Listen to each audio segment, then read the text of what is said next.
evidencia. Primera es un genoma humano individual, un individuo humano. Segundo es un desarrollo autónomo.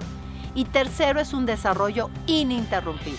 Modernamente, y viene desde los 80s, quieren arbitrariamente, porque eso no dicen los libros de medicina, colocar el inicio de la vida, por ejemplo, en la implantación, 14 días después. Entonces yo aquí haría dos preguntas biológicas. Lo que va viajando no es una gelatina, porque está vivo.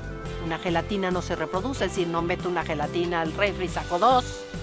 Entonces lo que va viajando no es una gelatina, es un material vivo que se reproduce, que respira, que come.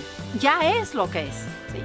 Entonces, si alguien quisiera argumentar fuera de los textos de medicina que la vida no empieza, mi vida no empezó en la concepción, sino en la implantación, para favorecer varias cosas, tendría que contestar dos preguntas. ¿Eso que va viajando está vivo? Si esa persona no considera que es ser humano, la medicina lo considera porque en un capítulo de embriología humana está ese tiempo, ese desarrollo. Cuando un ginecólogo le dice a una mujer tiene 6 semanas de embarazo, nadie duda y nadie pregunta ¿desde cuándo las cuenta, doctor? Todos entendemos que es desde la concepción. Cuando un ultrasonido dice la señora por la medida de su fémur tiene 7 semanas de embarazo, tampoco nos ponemos de acuerdo. A partir de la concepción. Pero bueno, aquellos que se salen de las evidencias médicas y quieren que sea en la implantación tendrían que contestar dos preguntas que se refieren a lo de ininterrumpido, ¿sí? Si no es ser humano hasta el día 14, en primer lugar, que contesten a qué especie pertenece. En una fuerte necesidad van a decir, bueno, tiene 46 cromosomas, pero no quiero que sean humanos, entonces va a tener que hablar de una nueva especie, porque no tiene genética de chango, no tiene genética de perro, no tiene genética humana.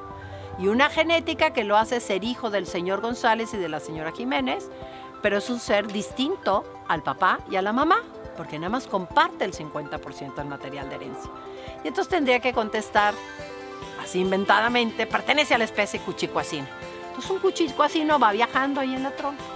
Llegan los 14 días y ¡pling!, se convierte en humano. Esa es la propuesta cuando se coloca en la implantación. Y un cambio entre especies en biología se llama evolución, sucede en millones de años. Y no se ha podido explicar todos los cambios genéticos que tendría que haber para poder explicar que hubiéramos derivado de un chango. Y aquí sería un casazo de evolución. En 14 días el cuchicuacino evoluciona y se convierte en humano. ¿Ven lo ridículo?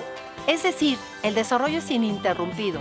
Si no es ser humano desde el principio, no hay ningún momento en que la ciencia puede decir, en este momento y porque sucedió tanto en su genética, el cuchicuacino o el perro se convirtió en humano. Entonces recuerdo las 3 evidencias, que es lo que aporta la genética. Primera evidencia, en el momento de la concepción, dadas las múltiples posibilidades de formar gametos, se unen.